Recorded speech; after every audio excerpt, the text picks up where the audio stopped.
Chào tất cả mọi người nhé. Hôm nay mình tới lần chăm Bảo Trúc sửa quạt theo cầu tại nhà. Mình đã tới nhà và kiểm tra quạt bị đứt dây. Mình sẽ nối dây lại là xong. Mình đã làm xong và mở cho khách xem nhé.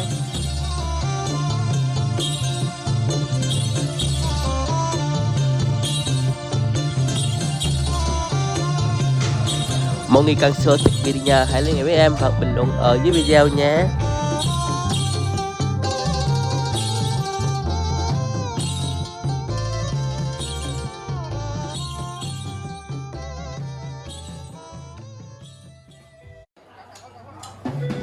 Cảm ơn khách hàng yêu mến em. Cảm ơn các bạn đã xem video về cách tutorial.